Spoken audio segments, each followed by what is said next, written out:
saya kasih judul tema khotbahnya adalah iman yang meredahkan badai. Saudara, namanya badai dalam kehidupan itu datang dengan begitu saja. Dia datang tuh sesuka hatinya dalam hidup kita. Siapapun kita, apapun jabatan kita, pasti pernah mengalami yang namanya badai kehidupan.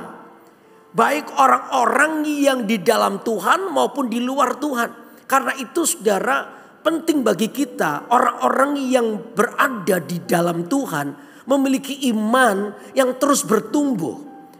Kita tidak boleh menjadi orang Kristen yang biasa-biasa aja. Tiap minggu terjebak pada sebuah kebiasaan datang ke gereja. Tidak boleh begitu. Kita harus menjadi orang yang punya target dalam kehidupan kita untuk mengalami sebuah pertumbuhan. Waktu yang lalu saya menyampaikan kepada jemaat bahwa pertumbuhan rohani itu bisa diukur, bisa dilihat maksudnya. Siapa yang melihat? Orang-orang sekitar kita. Wah, kamu sejak ikut CG sekarang jadi bagus ya, jadi berubah ya.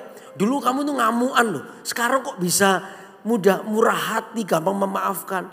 Waktu kamu ke gereja Mawar Sharon, hidupmu mengalami perubahan ya. Itu harus. Kenapa saudara, kita sedang bukan hanya memenuhi keinginan sebuah perasaan. Udah yang penting sudah ke gereja. Bukan hanya itu. Tapi ke gereja Anda harus mengalami pertumbuhan. Katakan amin. Ke gereja iman kita harus bangkit. Ke gereja kita harus berjumpa dengan Tuhan. Dan hidup kita ini semakin dewasa dalam Tuhan. Nah, untuk itu mari kita akan belajar. Hari ini saya khotbah seri, ada 6 poin tapi saya bagi 2, 3 poin di pagi dan 3 poin di siang hari. Nah, mari kita coba pelajari ayat-ayat ini ya. Kita baca Alkitab kita di Matius pasal ke-8. Matius pasal 8 ayat yang ke-23. Sampai dengan yang ke-27. Saya akan bacakan ya. Matius 8 ayat 23 sampai 27. Coba saya akan bacakan buat saudara. Lalu Yesus naik ke dalam perahu dan murid-muridnya pun mengikutinya. Sekonyong-konyong mengamuklah angin ribut di danau itu.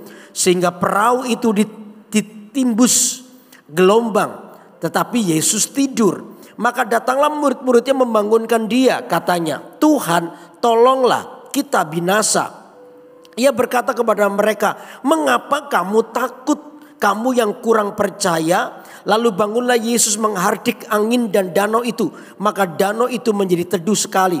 Dan heranlah orang-orang itu, katanya, orang apakah dia ini sehingga angin dan danau pun taat kepadanya. Ini sebuah cerita yang sering kita dengar. Satu hari murid-murid Yesus ya sedang pergi bersama dengan Yesus. Nah, di tengah-tengah situasi itu mereka mengalami sebuah angin ribut, angin badai. Nah, coba kita akan pelajari ayat demi ayat ya. Kita akan bedah ayat-ayat ini. Bagaimana di sini kita bisa belajar sebuah atau banyak prinsip kebenaran tentang bagaimana angin itu bisa diredakan. Yang pertama adalah ini. Coba ayat 23. Lalu Yesus naik ke dalam perahu dan murid-muridnya pun apa saudara? Mengikutinya. Apa yang dimaksud dengan di sini? Di sini dikatakan bahwa Yesus itu lagi bersama-sama dengan muridnya dan Yesus naik perahu dan murid-muridnya mengikut di dalam perahu itu. Ternyata saudara, badai itu menerjang murid-murid yang berada di dalam perahu di mana Yesus ada. Jadi prinsip yang pertama yang perlu kita ketahui adalah ini. Saya tulis begini. Mengikut Tuhan bukan berarti kita tidak punya masalah. Badai itu menerjang, memukul perahu di mana murid-murid itu bersama Yesus. Jadi jangan kaget sementara Anda di dalam Tuhan. Sementara Anda ini adalah orang yang percaya dengan Tuhan. Tiba-tiba Anda masih punya masalah. Berarti saya tulis begini. Mengikut Tuhan itu bukan berarti kita tidak punya masalah. Masalah itu datang menerjang siapapun. Baik itu orang yang di dalam Tuhan atau tidak di dalam Tuhan. Justru orang yang di dalam Tuhan itu biasanya biasanya lebih dahsyat lagi. Karena apa? Orang di dalam Tuhan itu tidak mau kompromi dengan dosa. Kalau orang tidak mau kompromi dengan dosa, semakin iblis itu menggodanya semakin. Masih ingat ya ketika Yusuf digoda oleh Tante Potifar, kata Alkitab, tiap hari Tante Potifar itu menggoda Yusuf. Hari pertama tidak bisa jatuh, hari kedua tidak bisa jatuh. Apakah saudara pikir ketika menggoda pertama dan kedua itu tetap godaannya sama? Enggak, pasti lebih berat, betul nggak saudara? Halo, pertama satu mata ting ting ting begitu, nggak mempan, Yusufnya nggak tergoda. Besok dua mata ting ting ting ting begitu, nggak tahan. Besok dua mata sambil gini, ayo gini ya begitu saudara. Tambah hari tambah berat. Bagaimana membuktikan botol itu tahan banting? Kalau ada punya botol ini ya misalnya, bagaimana membuktikan botol ini tahan banting? Caranya apa? Ayo jawaban. Bagaimana membuktikan? Ini pertanyaan gampang, kenapa susah jawabnya? Bagaimana membuktikan botol ini tahan banting? Dibanting, betul nggak? Ini botol tak banting misalnya, bang pecah, piar, nggak tahan banting. Sudah sekali selesai dan betul nggak? Saya ambil botol yang lain tak banting, dar pecah, dar sudah selesai dan sekali. Saya botol ambil yang ketiga, ambil botol itu, saya banting, duk, nggak pecah. Apa yang Anda lakukan? Kira-kira? Ya sudah atau tak coba lagi sih gitu? Coba lagi. Biasanya 3 kali. Nasibnya botol ini kan tambah berat hidupnya, betul nggak saudara? Karena dibanting 3 kali, yang kali sekali, ini 3 kali, duk, duk, duk. Di dalam Tuhan itu kadang godaannya itu cukup berat. Saya masih ingat dulu awal, ya ketika saya bertobat, ini ada mama sama saya di sini. Waktu saya bertobat pertama kali dan sungguh-sungguh mau mengambil keputusan untuk dibaptis itu. Ya, saya dibaptis. Saya bersama dengan mobil gereja pergi ke tempat baptisan, saya dibaptis di situ. Mama saya mau ikut, saya masih ingat tuh, mama saya mau ikut mau lihat anaknya dibaptis. Mama saya naik becak, pulang dari gereja mama saya dijambret orang, ya nggak tahu itu kalung atau apa, kalung ya. Itu mama saya di sini, masih ingat ya ma, betul ya ma? Ya ingat ya, dijambret gitu. Nah waktu saya pulang itu ya saya senang. Tiba-tiba saya jadi cerai, mama tadi dijambret. Waktu saya dengar gitu, tiba-tiba asap keluar dari hidung dan telinga. Betul gak saudara? Saya ini baru mengambil keputusan untuk sungguh-sungguh dengan Tuhan. Baru mau dibaptis, tiba-tiba digarai sama setan. Saya bisa ngamuk, loh kok bisa ini? Loh saya bisa pertama mungkin saya bisa ngamuk sama Tuhan. Mungkin saya bisa ngamuk sama orang yang itu. Loh kok bisa? Di dalam Tuhan kan orang pikir seharusnya saya mengalami perlindungan Tuhan. Di dalam Tuhan seharusnya kan saya dilindungi. Tapi kenapa saya mengalami begini? Saudara jangan kaget. Murid-murid yang bersama dengan Yesus di satu perahu pun tiba-tiba kena badai. Artinya kebenaran yang pertama ini. Ketika Anda di dalam Tuhan tidak jaminan Anda berhenti dalam masalah. Masalah itu datang. Masalah itu gak peduli Anda di dalam Tuhan atau tidak. Makanya itu perlu kita jaga satu ini. Supaya Anda tidak kaget. Di dalam Tuhan pun kadang kita juga harus bertemu dengan persoalan pribadi kita. Jangan kaget dan jangan cepat menyalahkan Tuhan ketika problem itu datang. Makanya sekarang cara berpikir kita ini harus diubahkan. Dengarkan suara penggembalaan ini supaya jemaat mengalami pertumbuhan iman. Katakan amin. Anda tidak mudah menjadi orang yang jatuh ketika dalam persoalan. Ingat, persoalan itu biasa. Katakan persoalan itu biasa. 2, 3. Ayo agak kencang dikit. Persoalan itu biasa. Persoalan itu biasa. Jadi jangan kaget waktu kita mulai masalah, tenang aja dulu. Nah nanti kita baca bagaimana sikap murid ini. Murid ini terlalu panik. Terlalu cepat panik. Tapi kita bahas dulu yang pertama ini. Masalah itu biasa. Bahkan saudara, ketika kita ngalami masalah sebenarnya. Kenapa Tuhan izinkan persoalan datang? Ada 3 prinsip. Ya kenapa masalah itu datang? Yang pertama adalah begini loh. Masalah datang itu membuat kita itu semakin mengenal Tuhan. Masalah itu diizinkan terjadi untuk kita itu semakin mengenal Tuhan. Bagaimana Anda disebut pemenang kalau tidak ada pertandingan. Betul? Halo? Bagaimana Anda disebut seorang yang menang kalau tidak ada perlombaan? Bagaimana Anda dikatakan sembuh kalau Anda belum pernah merasakan sakit? Jadi persoalan itu sebenarnya adalah titik tolak Anda untuk melihat kemuliaan Tuhan yang lebih lagi. Kalau saya punya persoalan, cara pandang saya berbeda. Saya tidak mengundang persoalan loh, enggak. Persoalan datanglah, enggak begitu. Tadi saya bilang persoalan itu datang dan pergi sesuka hatinya di hidup kita. Ada lagunya kan, kau datang dan pergi sesuka hatimu. Itu zaman dulu, lagu zaman dulu. Kalau Anda tahu itu berarti saya tahu umur Anda berapa. Ya kan, persoalan itu datang tapi cara pandangnya begini loh. Selalu mikir begini, kalau aku hari ini mengalami masalah, maka masalahku ini akan menjadi satu titik tolak untuk aku loncat lebih tinggi lagi. Dan aku tahu bahwa persoalan ini akan membuat aku mengenal Tuhan. Bukan karena kata orang dan sebentar lagi aku curiga nih. Kalau Anda mau curiga dengan Tuhan tuh jangan curiga yang buruk. Curiga itu yang baik. Kalau Anda punya persoalan curigalah sebentar lagi berkat-Mu akan melimpah dalam hidupmu. Berkat Tuhan akan dicurahkan dalam hidupmu melimpah. Itu yang harus ada dalam hidup kita. Sehingga waktu mengalami persoalan Anda tetap tenang. Anda tidak panik. Tenang, Yesus masih ada di perahu itu bersama dengan aku. Asal Yesus tidak kau tinggalkan aja, Anda tuh punya alasan untuk tetap bersuka cita di dalam Tuhan. Katakan amin. Selama gara-gara persoalan itu Anda tidak meninggalkan Tuhan aja, Anda layak untuk tetap tenang. Karena Yesus masih ada di perahu hidupmu. Engkau masih bersama dengan Tuhan. Dan itu yang membuat kita gak takut. Kita ini belajar untuk mengenal Tuhan lebih lagi. Bahkan dikatakan pemazmur bilang, coba buka di Mazmur 119 ayat 71. Mazmur 119 ayat 71. Nanti kita kembali ke Matius 8 ya, dikasih tanda dulu ya.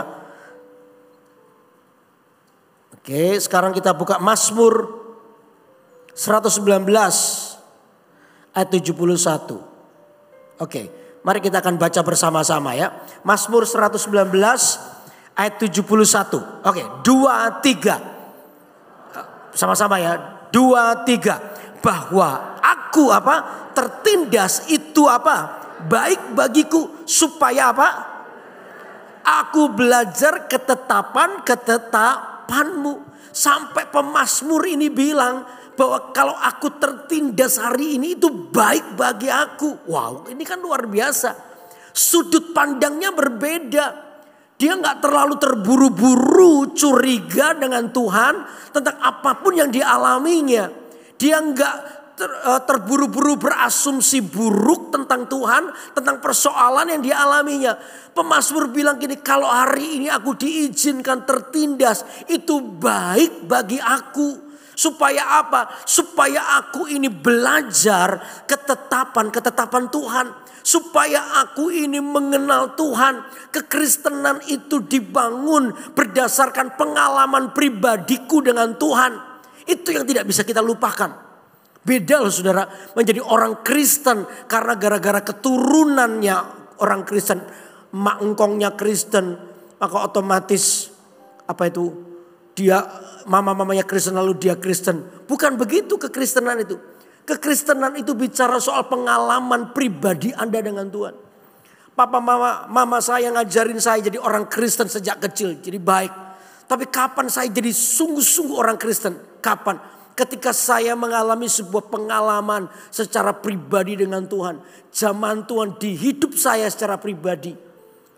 Itu yang tidak bisa diwakilkan. Lalu setelah itu saya mengalami pertumbuhan rohani hari demi hari. Saya mengalami pengalaman-pengalaman pribadi bersama dengan Tuhan. Sebuah pengalaman yang mungkin kadang tidak enak, kadang memahitkan. Tapi ketika respon hati, sikap hati kita benar, itu membuat kita mengenal jalan-jalan Tuhan. Jadi tidak semua persoalan yang Anda alami itu jahat. Katakan amin. Tidak semua persoalan yang kita alami itu jahat. Sebab apa? Lewat persoalan itulah Anda semakin mengenal Tuhan dalam hidupmu. Lewat persoalan itulah Anda mengalami ketetapan-ketetapan Tuhan. Anda bisa kenal Tuhan. Karena itu satu hal yang perlu kita jaga. Waktu Anda mengalami persoalan, jaga hatimu. Supaya Anda tidak berespon salah. Iblis itu cuma pengen satu itu loh. Apa itu? Supaya Anda berespon salah. Supaya kita berespon salah. Begitu kita berespon salah, mudah bagi kita untuk meninggalkan Tuhan. Mudah bagi kita untuk meninggalkan Tuhan. Dan kita sudah tidak lagi mau bersama dengan Tuhan. Gara-gara persoalan. Jadi yang pertama ini ingat. Kenapa kita harus mengalami masalah. Supaya kita ini belajar mengenal Tuhan. Amin saudara. Lebih mengenal Tuhan. Lalu yang kedua apa? Kenapa kita harus mengalami masalah? Yang kedua adalah supaya kita ini menjadi berkat bagi orang lain. Coba baca Mazmur 119 tadi. Ayat yang ke-74 sekarang. Mazmur 119 ayat ke-74. Mazmur 119 ayat 74 dikatakan begini. Orang-orang yang takut kepadamu melihat siapa? Melihat aku dan apa saudara? Bersukacita. Kenapa? Sebab aku berharap kepada firman-Mu. Jadi orang-orang yang takut kepadamu. Jadi orang-orang Kristen yang lain. Atau keluarga Anda. Ya melihat kita. Mereka bersukacita. Kenapa? Karena kita ini adalah orang yang berharap kepada Tuhan. Jadi dengan kata lain, waktu Anda mengalami masalah dan Anda adalah orang yang tetap berjalan dalam ketaatan, hidup kita ini berbicara kepada orang lain. Katakan amin. Hidup Anda itu berbicara kepada orang lain sehingga orang lain lihat, wow, ini orang luar biasa, teladan hidup yang luar biasa. Dunia ini lagi membutuhkan itu. Keluarga Anda itu membutuhkan itu. Anak-anak Anda itu membutuhkan itu. Anak-anak saya melihat bagaimana respon papanya. Ya tiap kali dalam banyak persoalan saya ini belajar terbuka buat anak-anak saya. Ya saya ngajari anak-anak saya untuk tahu bahwa hidup ini harus dihadapi dengan tough. Hidup ini harus dihadapi dengan keyakinan.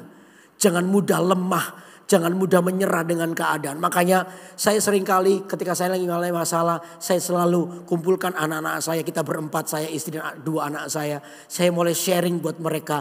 Lalu saya ajak selalu kita berdoa. Mari kita minta pertolongan Tuhan. Bukan hanya itu. Kadang-kadang dalam beberapa masalah anak saya mulai lihat respon papanya bagaimana nih. Ngalami ini nih respon papa bagaimana nih. Papa mau marah. Mau balik menyerang atau memilih untuk rendah hati atau memilih untuk meninggalkan pelayanan atau meninggalkan Tuhan. Anak saya mau lihat respon hati saya. Nah di situ juga jadi sebuah motivasi di hidup saya. Tertindas itu baik bagiku supaya aku menjadi berkat buat orang lain. Tertindas itu baik bagiku supaya aku menjadi teladan bagi orang lain. Katakan amin. Dari situlah saya termotivasi untuk memilih apa yang baik. Memilih apa yang benar. Persoalan hidup ini tidak semuanya jahat. Ketika saya memilih respon hati saya benar. Maka yang pertama tadi saya belajar tentang ketetapan Tuhan. Lalu yang kedua, hidupku itu menjadi teladan bagi orang lain. Minimal anak-anak saya. Anak-anak saya lihat, wow. Papanya begini. Papanya begitu. Dulu anak saya satu hari waktu ketika di Manado, saudara, anak saya masih kelas 1 SD waktu itu di Manado. Tiba-tiba dia pulang, dia nangis, dia peluk saya. Dia nangis, dia peluk saya. Saya kaget, kenapa nangis nak? Kenapa kamu menangis? Lalu dia muncul dari seorang anak kecil sebuah pertanyaan yang polos. Dia berkata begini, "Pak, kenapa kok Kenny jadi anak pendeta? Kenapa papa kok jadi pendeta?" Loh saya kaget, loh kenapa? Yang jadi anak pendeta gak enak Pak. Loh kenapa? Kenny gak bisa ngapa-ngapain tuh, teman-teman Kenny suka ngolong-ngoloin Kenny. Kalau Kenny lagi rame dikit, "Hei anak pendeta kok rame?" Gitu saudara. Anak saya jadi tertekan, "Oh iya aku anak pendeta." Begitu. Kalau anak saya lagi nakal sedikit, "Hei anak pendeta kok nakal?" Gitu kan. Wah jadi gelar pendeta di papanya itu jadi beban buat hidupnya. Dia gak seneng. Dia nggak seneng jadi pendeta, anak papanya pendeta, nggak bisa nakal, nggak bisa begini, nggak bisa apa. Saya peluk anak saya bilang, nak, pendeta itu panggilan. Papamu ini dipanggil jadi pendeta, jadi hamba Tuhan. Papamu itu nggak pernah milih. Dulu kalau papamu suruh milih, papa lebih milih jadi pendekar daripada pendeta. Ya kan? Jadi pendekar, tapi Tuhan itu pilih papa. Jadi sebenarnya nggak ada hubungannya sama kamu. Papa tidak haruskan kamu jadi pendeta kok, nggak harus. Ya tapi kan nggak enak. Oke, saya bilang, nak, ya tunggu kasih kesempatan papa ya. Nanti kamu coba lihat, kamu akan bangga punya papa pendeta. Sejak hari itu saya ngerti, saudara. Hidup saya itu dilihat anak saya.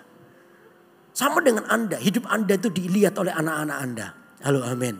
Hidup saya dilihat oleh anak saya. Bagaimana saya berlaku, bagaimana saya berbicara, bagaimana saya menghidupi khotbah-khotbah saya. Anak saya itu lihat. Dan saya termotivasi untuk saya belajar berespon benar untuk apapun yang saya alami. Sampai satu saat, saudara, anak saya sekolahnya ini bikin taktik gitu loh. Karena waktu itu ternyata ada banyak wali-wali murid itu mengajukan potongan uang SPP gitu loh. Nah, gurunya itu agak curiga, ini orang kaya tapi ngaku-ngaku miskin, cuma pengen bayar separuh sekolahnya. Waduh, akhirnya ini kan anak-anak akhirnya cara membuktikan orang tuanya kaya dan berbohong. Mereka minta penurunan SP. Caranya itu gampang. Ditanyai anak-anaknya. Ditanyai begini. Jadi murid-murid kelas 1 SD tanya begini. Siapa yang bangga sama papanya? Saya. Gitu. Oke, gantian. Ayo sini kamu. Ayo ceritakan papamu punya apa? Kan gitu. Ini taktik sekolah. Satu anak yang sekolah, ini papanya paling getol minta diskon SPP gede banget ini. Coba sini, ayo maju di depan. Ayo, kamu bangga sama papamu karena papamu punya apa? Papaku punya pabrik, catat pabrik. Papaku mobilnya 5, oh catat 5. Oh mobilnya 5, minta potongan tinggi banget itu. Oke, ya udah, siapa lagi? Wow, itu semua bangga gitu pas giliran anak saya. Ayo anaknya Pak Yudi. Saya bangga sama papa saya. Karena papa saya seorang yang jujur. Wow, gurunya mau catat gak jadi. Jujurnya apa ini? Papa saya itu pekerja keras. Wow, bukunya banyak. Wow, bukunya banyak. Jemaatnya lumayan banyak. Wow, udah, waktu pulang anak saya cerita, saya ketawa banget. Saya cuma pengen satu ini. Ya sampai hari ini pun. Hari ini anak saya lagi ke Palangkaraya bersama dengan istri saya. Salam dari Ibu Debbie, nggak bersama dengan Anda, kemarin sudah berangkat ke Palangkaraya.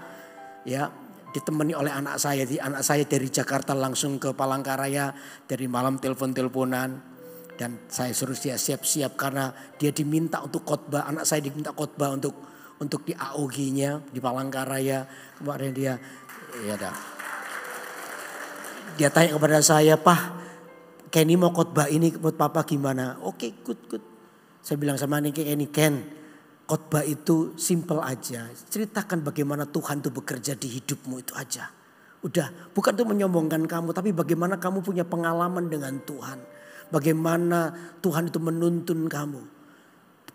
Berkata dengan jujur, sampaikanlah kebenaran. Kebenaran itu tidak bisa dibantah. Sampaikan itu aja. Kalau dari hatimu yang mengasihi Tuhan, pasti banyak orang yang dijamah Tuhan. Ya Pak. Dari sini kita nih bisa belajar. Persoalan demi persoalan yang kita alami. Tujuan cuma satu, supaya hidupku menjadi berkat buat orang lain. Orang lain lihat, wow, Yesus itu hidup di antara orang ini loh. Yesus itu hidup di antara orang ini loh. Karena itu ayo, gak apa-apa saudara. Di perahumu itu masih ada Yesus. Amin. Halo amin. Murid-murid Yesus bersama dengan Yesus, tapi mereka tetap kena badai. It's okay. Sebab kita tahu bahwa kita tidak pernah sendiri. Yesus bersama dengan kita. Supaya Anda dan saya lebih mengenal jalan-jalan Tuhan dalam hidup kita. Katakan amin. Halo amin. Oke, beri tepuk tangan dulu buat Allah yang besar. Nah itu yang pertama. Lalu yang kedua adalah saudara, yuk kita baca selanjutnya. Lalu Yesus naik ke dalam perahu dan murid-muridnya pun mengikutinya. Sekonyong-konyong, perhatikan baik-baik. Sekonyong-konyong mengamuklah angin ribut di danau itu. Sehingga perahu itu ditimbus gelombang. Tetapi apa? Yesus apa? Tidur. Terus maka datanglah murid-muridnya membangunkan dia, katanya, Tuhan tolonglah kita binasa. Nah ini contoh. Murid-muridnya begitu kena gelombang, kena badai, murid-muridnya jadi panik. Nah saudara, ini yang tadi saya bilang, hati-hati ketika persoalan datang, jangan terburu-buru panik. Kenapa? Panik itu, yang panik yang terjadi ini membuat Yesus berkata, kamu angkatan yang kurang percaya. Yesus berkata pada mereka tuh, kamu angkatan kurang percaya. Paniknya mereka itu panik yang agak kayak orang kayak apa itu bahasa Indonesianya ya? Kayak udah kayak gitu loh, apa itu namanya? Satu kata itu. Heboh, bukan heboh. Ya heboh tapi kayak kalap, tahu kalap? Kalap itu yang buat ngelap itu loh.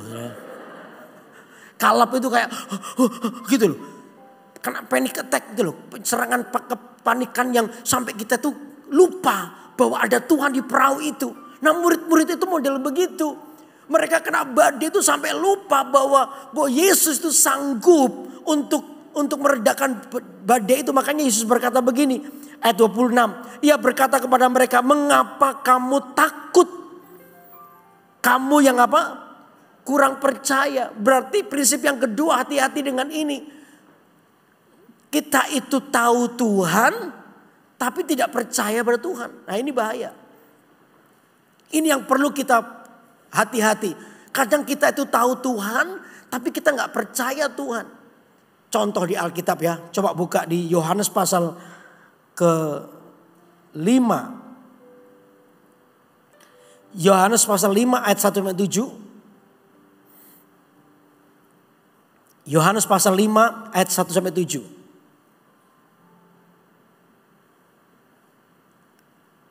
Yohanes pasal 5 ayat 1-7. Oke, saya akan bacakan ya. Sesudah itu ada pada hari raya orang Yahudi dan Yesus berangkat ke Yerusalem. Di Yerusalem dekat pintu gerbang domba ada sebuah kolam yang dalam bahasa Ibrani disebut Bethesda. Ada 5 serambinya dan di serambi-serambi itu berbaring sejumlah besar orang sakit, orang-orang buta, orang-orang timpang dan orang-orang lumpuh yang menantikan goncangan air kolam itu. Sebab sewaktu-waktu turun malaikat Tuhan ke kolam itu dan menggoncangkan air itu, barang siapa yang terdahulu masuk ke dalamnya sesudah goncangan air itu menjadi sembuh apapun juga penyakitnya. Di situ ada seorang yang sudah 38 tahun lamanya sakit. Ketika Yesus melihat orang itu berbaring di situ dan karena ia tahu bahwa ia telah lama dalam keadaan itu, berkatalah ia kepadanya, maukah engkau sembuh? Jawab orang sakit itu kepadanya, Tuhan, tidak ada orang yang menurunkan aku ke dalam kolam itu apabila airnya mulai menggoncang.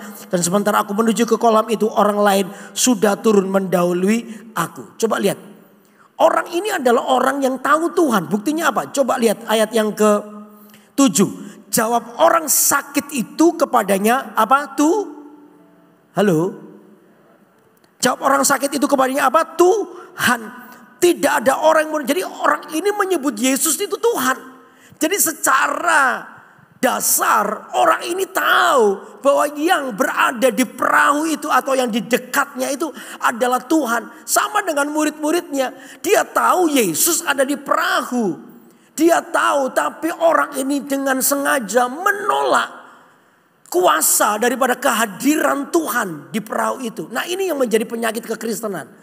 Kadang-kadang kita itu gak berhati-hati di area ini. Kita itu tahu Tuhan. Orang lumpuh itu menyebut Yesus Tuhan. Tapi dia gak percaya sama Tuhan. Begitu dia sebut Tuhan, Orang lain mendahului aku. Dia mulai menyalahkan keadaan sekitar. Dia lupa bahwa ada satu pribadi di situ yang sebenarnya gak perlu perlombaan cepat-cepatan masuk ke kolam. Orang pribadi yang di depannya itu sanggup menyembuhkan. Harusnya dia tahu. Tetapi itu dibutakan oleh karena kepanikan persoalan yang dihadapi. Sama dengan murid-murid Yesus di perahu itu. Dia tahu ada Yesus. Tapi seolah-olah matanya dibutakan bahwa mereka tidak bisa melihat bahwa Yesus sanggup menolong mereka. Dia pikir Yesus gak sanggup menolong mereka. Itu yang terus menjadi sebuah penghalang mujizat di hidup mereka. Mata mereka tertutup. Jadi mereka ini tahu Tuhan tapi sebenarnya gak percaya kepada Tuhan. Sikap mereka menunjukkan bahwa seolah-olah persoalan itu begitu besar. Jauh lebih besar daripada kehadiran Tuhan di hidupnya. Ini problem bagi kita. Di perahumu itu ada Tuhan. Katakan amin. Di perahu hidupmu itu ada Tuhan. Ini yang harus kita tahu. Dan perlakukan Tuhan itu adalah sebagai sesembahan kita di atas segalanya. Dan kita percaya bahwa Tuhan sanggup menolong kita. Dalam segala hal apapun yang Anda alami, jalan keluar itu pasti ada. Cuma tinggal waktunya Tuhan saja. Tapi masihkah kita itu percaya bahwa Tuhan sanggup menolong kita? Ini problemnya, saudara. Orang lumpuh itu menyebut Yesus itu Tuhan. Makanya yang kedua, kalau sudah begini, banyak orang mulai salah paham dengan Tuhan. Nggak ngerti bahasanya Tuhan. Karena apa? Di pikirannya cuma masalah. Yesus kan tanya, maukah engkau sembuh? Itu pertanyaan simpel. Yesus tanya begini, maukah kamu sembuh? Jawabannya, ya Tuhan, aku mau. Cuman itu aja harusnya. Tapi orang ini bulet, tahu bulet? Ya aku ini saudara, tapi nggak ada yang menolong aku. Tiap kali ini bergoncang ada orang lain yang lebih dulu, aku kalah terus, makanya aku nggak sembuh-sembuh. Yesus itu cuma tanya, maukah kamu sembuh?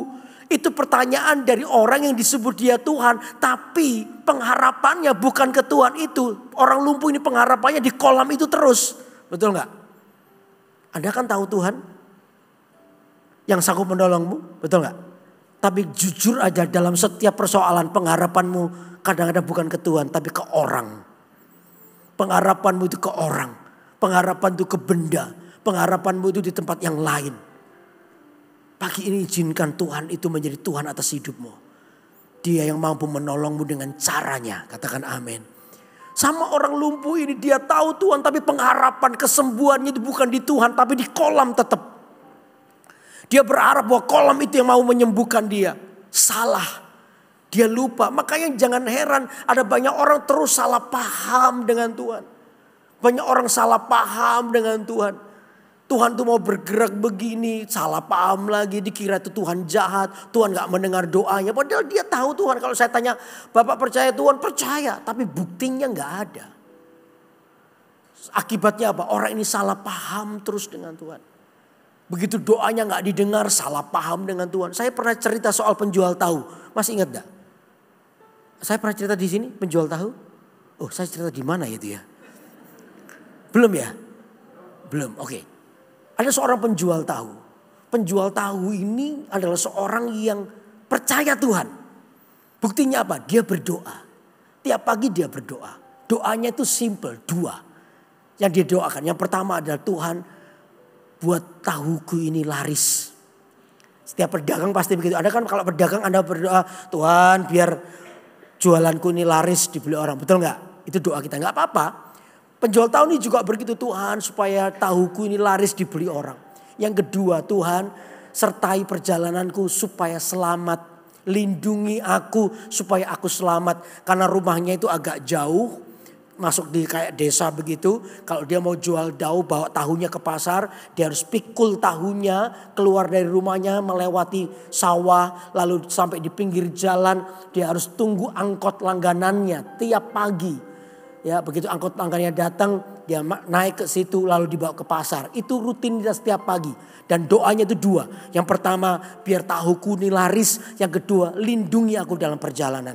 Nah, pagi itu saudara, seperti biasa, dia sudah siap-siap tahu. Dia lihat, aduh hujan rintik-rintik ini. Ya Tuhan, biar hujannya redalah. Sudah siap semua, dia berdoa. Tuhan, aku mau jualan di pasar. Pertama aku berdoa supaya hujannya berhenti. Lalu yang kedua, Tuhan, aku minta tahuku laris. Banyak yang beli. Biar aku bawa isi penuh pulang kosong, habis semua yang dibeli orang. Lalu yang ketiga, lindungi perjalananku supaya aku ini aman, supaya aku ini selamat. Udah saudara. Akhirnya dia lihat, udah mulai reda. Akhirnya siap-siap sudah. Akhirnya pikul tahunya, dia cepet-cepet pergi ke pasar pikul tahunya. Nah pas melewati sawah itu karena habis hujan, itu berlumpur agak licin. Tiba-tiba dia terpeleset di situ. Dia karena cepat-cepat kepingin supaya tidak hujan lagi, apalagi nanti nunggu di pinggir jalan, kehujanan nggak enak. Akhirnya dia cepet-cepet terus kepleset dia. Di sawah itu dia terpleset, dia jatuh. Tahunya itu numplek itu apa ya? Tumpah. Wes di kampung jadi agak susah. Ya, jadi tumpah semuanya. Lalu dia jatuh, bukan hanya tahu itu numplek atau tumpah semua, ketiban badannya. Tahu itu kan nggak ada pernya, betul nggak saudara? Kalau kena badannya ya hancur semua, betul nggak saudara? Waduh, itu tahunya berantakan, hancur semua, kotak-kotak bagus jadi rata gitu, nggak karuan. Waduh, dia waktu tahu itu, dia mulai ngomel dan dia mulai marah dengan Tuhan. Kenapa dia marah dengan Tuhan? Karena pengharapannya bukan kepada Tuhan. Dia tahu Tuhan, tapi pengharapannya itu adalah kepada tahunya sebenarnya. Dia merasa bahwa yang menghidupi dia itu tahu, bukan Tuhan. Begitu tahunya rusak, dia mulai menyalahkan Tuhan. Dia ngomel dengan Tuhan. Loh, Tuhan, kok jatuh begini? Kok tahuku hancur seperti ini? Kan tadi pagi aku kan sudah berdoa. Doaku itu jelas. 2, minta supaya tahuku ini laris. Lalu yang kedua, supaya Tuhan lindungi perjalananku. Sekarang kok aku jatuh begini ya Tuhan? Kok sekarang tahuku nih hancur semua, pasti nggak laku.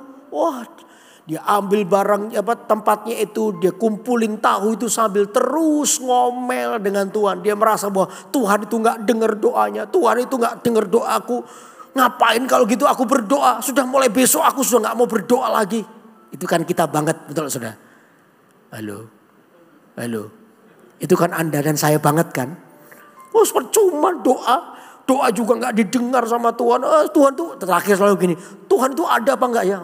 Saya selalu tanya sama jemaat-jemaat yang ngalami masalah. Pak Yudi saya mau tanya, Tuhan tuh ada apa enggak? Saya bilang kalau Tuhan tuh gak ada, kamu juga gak ada. Gak usah tanya Tuhan tuh ada apa. Telat pertanyaanmu itu. Tuhan tuh ada apa enggak? Tuhan tuh gak pendengar doa. Percuma aku berdoa. Udah. Toh juga aku jatuh begini, toh juga aku kepleset, tahuku hancur juga. Ngapain aku berdoa? Sudah gak usah berdoa-berdoaan. Sudah mulai besok aku gak mau berdoa.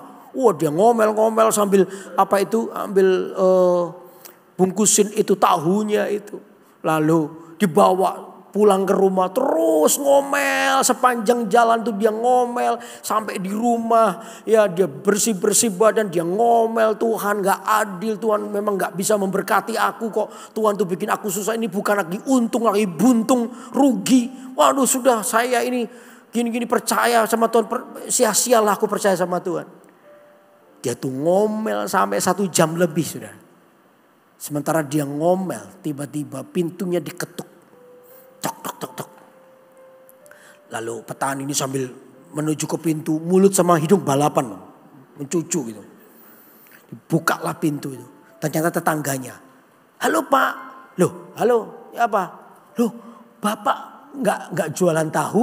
Ya tadi aku jualan, tapi aku jatuh di situ, itu tahuku hancur semua, nggak jadi jualan aku. Langsung tetangganya bilang, aduh untung ya Pak. Loh, kok untung?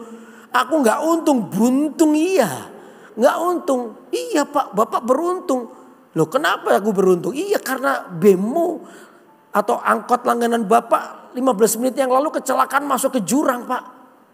Kita kira Bapak ada di situ. Soalnya tadi saya lihat Bapak ke pasar. Kita kira Bapak ada di angkot itu. Dan Bapak mungkin kecelakaan. Bapak ini kaget. Hah? Sungguhan? Iya Pak, yang mati 2. Kita pikir Bapak di situ, aduh kita sudah berdoa jangan moga-moga bukan Bapak yang mati. Yang mati tetangga saya yang menjengkelkan itu aja. Lalu dia begitu dia kaget dan penjual tahu ini terdiam. Ternyata Tuhan itu mendengar doanya. Doanya apa? Tuhan, lindungi perjalananku. Tapi tidak harus sesuai dengan caraku. Tuhan itu menjawab doamu itu dengan cara Tuhan. Tidak harus dengan pakai caramu. Halo amin. Halo amin. Saudara. Bapak ini terdiam, dia tertegun sampai yang tetangganya ini pamit. Pak pulang dulu. Ya. Ditutup. Dia pelan-pelan dia masuk ke rumahnya. Tiba-tiba dia nangis. Dia berkata, Tuhan aku ini salah. Aduh Tuhan, aku ini salah. Aku ini terlalu cepat curiga dengan Tuhan. Nggak ngerti bahasanya Tuhan. Yesus berkata kepada yang lumpuh itu, maukah kamu sembuh? Yang lumpuh itu nggak ngerti. Karena pengharapannya memang bukan ke Tuhan. Pengharapannya itu ke kolam itu. Sama dengan bapak penjual tahu ini. Dia nggak ngerti bahasanya Tuhan. Kenapa tahunya hancur? Kenapa dia harus jatuh? Cuma satu, karena Tuhan ingin melindungi dia dari kecelakaan di depan itu. Tapi orang ini nggak percaya, orang ini nggak penuh dengan ucapan syukur. Yang didahulukan adalah ngomelnya dulu. Yang didahulukan adalah keluhannya dulu. Dia mulai mencurigai Tuhan. Tuhan tuh memang nggak dengar, ngapain aku berdoa? No, saudara. Saya percaya Tuhan tuh selalu mendengar doamu. Tapi ketika Tuhan menjawab doamu itu tidak harus sesuai dengan caramu. Sebab Tuhan tuh punya cara sendiri untuk menjawab doa Anda. Halo, sing amin orang 20. Halo, amin. Halo, amin, saudara. Itu yang membuat akhirnya penjual tahu ini nangis. Dia berlutut, Tuhan ampun aku ini manusia gak tahu diri. Tuhan ampuni. Dia nangis, dia berlutut di kamarnya. Dia mendengar Tuhan ampuni aku. Aduh aku ini cuma mengandalkan tahu, gak mengandalkan Tuhan ternyata. Gak lama kemudian pintunya kira-kira siangan gitu, pintu diketuk lagi, tok. Dia keluar, dipikir mungkin tetangganya lagi. Halo, ternyata orang gak dikenal. Halo Pak, Bapak jual tahu ya? Ya harusnya saya jual tahu Pak. Tapi saya gak bisa jual hari ini. Tahu saya hancur semua Pak. Tadi saya jatuh di situ. Ternyata orang bilang, loh justru itu yang saya cari. Saya cari tahu hancur Pak. Loh ngapain Bapak cari hancur? Iya saya ini peternak bebek. Tahu hancur itu buat campuran makanan bebek saya. Saya tadi cari di pasar gak ada tahu hancur. Ya Bapak jual tahu hancur? Iya tahu saya hancur semua. Ya Pak saya beli semua. Tuh sungguhan kamu beli? Iya saya beli. Akhirnya dia kumpulin itu, nangis lagi. Tuhan aku ini manusia, orang Jawa bilang kebacut sungguhan Yesus. Terlalu cepat mencurigai Tuhan. Akhirnya dia bungkusin semua, dibayar. Orang itu pulang, dia nangis. Dia bilang Tuhan, ternyata Tuhan masih mendengar doaku apa? Buat tahuku ini laris. Siapa bilang Tuhan tidak menjawab doamu? Cuma masalahnya Anda kurang percaya aja. Anda mengandalkan, bukan mengandalkan Tuhan, tapi mengandalkan yang lainnya. Itu yang membuat kita gampang salah paham dengan Tuhan. Sama dengan tadi itu, orang lumpuh itu dia cuma mengandalkan kolam. Dia gak mengandalkan Tuhan, dia tahu Tuhan. Tapi seolah-olah dia menganggap Tuhan tidak sanggup menolong hidupnya. Makanya dia terus mengandalkan kolam itu. No. Saudara, Tuhan itu ada di perahumu hari ini. Engkau tidak pernah sendiri. Sebab Yesus sanggup melakukan keajaiban dalam hidup Anda. Katakan amin. Masalahnya hari ini, masihkah kita percaya sama Tuhan? Masihkah kita ini mengandalkan Tuhan dalam banyak hal? Sehingga di dalam apapun kita tetap tenang, kita berkata Tuhan, Engkau itu Allah yang besar di hidupku. Engkau pasti bisa sanggup menolongku. Amin saudara. Amin. Ada diberkati prinsip yang kedua ini. Amin. Sekarang prinsip yang ketiga. Coba yang terakhir. Yang ketiga.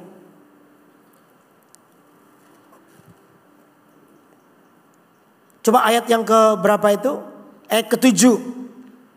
Kembali ke berapa itu? Matius 8. Ayat yang ke-26. Ia berkata kepada mereka, mengapa kamu takut? Kamu yang apa? Kurang apa? Percaya. Mengapa kamu takut? Hai kamu yang kurang percaya. Yang ketiga, Yesus itu menghardik Yang pertama menghardik orang, menghardik roh-roh jahat yang menutupi mata rohani muridnya. Yesus itu memberikan teguran. Saudara, persoalan yang kita alami itu kadang dipakai oleh Tuhan untuk menegur hidup kita. Makanya tadi saya bilang tidak semua persoalan itu jahat. Tuhan itu menegur kita, memberitahukan kepada kita.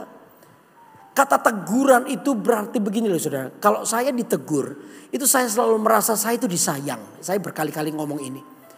Kalau saya ditegur itu berarti saya dicintai. Orang ditegur itu berarti Anda dikasihi.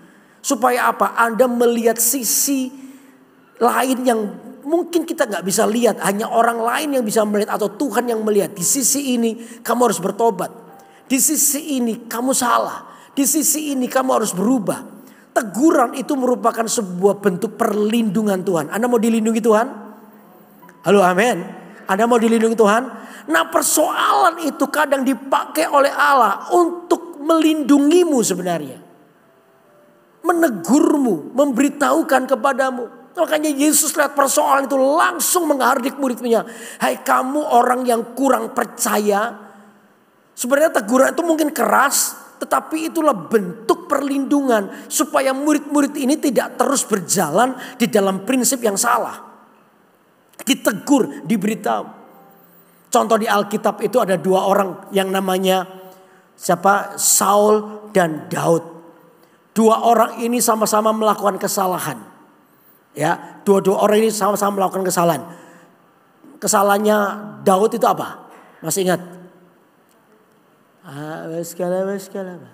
Daud punya kesalahan apa? Berzina dengan Batseba. Kalau Saul salahnya apa? Masih ingat? Saul salahnya apa? Saul itu salahnya ini. Saul itu sebenarnya gini. Ketika Israel dan Amalek berperang, itu biasanya orang-orang Israel itu sebelum berperang, mereka itu harus mempersembahkan korban kepada Tuhan. Minta pembelaan daripada Tuhan. Nah, yang biasa dan yang boleh melakukan acara persembahan itu adalah seorang imam. Imam pada waktu itu adalah satu, Samuel. Sedangkan Saul itu bukan imam. Saul itu seorang raja. Jadi dia tidak boleh melakukan aturan itu. Itu rule-nya, itu peraturannya. Tapi karena waktu itu mereka mau berperang, Samuelnya itu nggak datang-datang. Mungkin Samuel macet di jalan mana gitu kan. Banyak onta gitu sampai gak bisa maju-maju ontanya gitu. Macet gitu kan. Wah gak datang-datang, ditunggu-tunggu gak datang. Padahal sana sudah menghina-hina. Ayo perang, ayo perang. Oh gicikon, ayo perang gitu kan. Wah Saulnya emosi kan. Dikata-kata terus begitu akhirnya Saul mengambil alih, itu dia sendiri yang mempersembahkan korban. Itu kesalahan. Nah untuk dua kesalahan itu Tuhan menegurnya. Ingat, Tuhan itu suka menegur Anda supaya hidup Anda benar di dalam jalan-jalan Anda. Ya, dia tegur Daud. Pertama dia tegur Daud. Daud ditegur oleh siapa? Masih ingat? Siapa? Nathan. Daud ditegur oleh Nathan. Ya, ditunjukkan kesalahannya. Kalau Saul ditegur oleh siapa? Oleh Samuel. Semua ditegur, dua-dua ditegur. Cuma yang membedakan adalah ini loh. Daud adalah orang yang mau ditegur. Ketika Daud mau ditegur, dia itu meletakkan dirinya berada dalam perlindungan Tuhan. Saya percaya kalau hati kita itu adalah hati yang mudah diajar. Kita itu memiliki teachable heart. Hati yang mudah diajar, hati yang mudah ditegur. Maka itu akan membuat kita berada di dalam perlindungan Tuhan.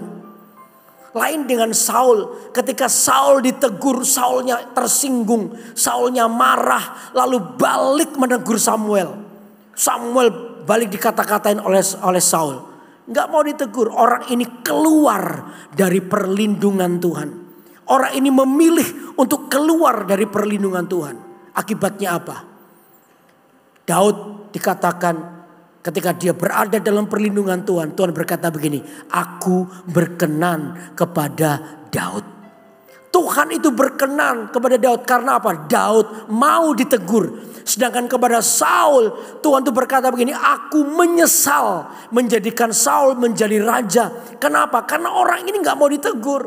Akibatnya apa? Saul runtuh, Saul jatuh. Tapi Daud semakin dikokohkan kerajaannya. Beda ya. Karena itu saudara, lewat persoalan, kadang-kadang itulah saatnya Tuhan itu menegur hidupmu. Makanya jangan terlalu cepat menyalahkan Tuhan. Mungkin ada beberapa hal yang perlu kita koreksi dalam diri kita. Di area ini aku harus berubah. Di area ini aku salah. Oh, di area ini aku kurang hati-hati.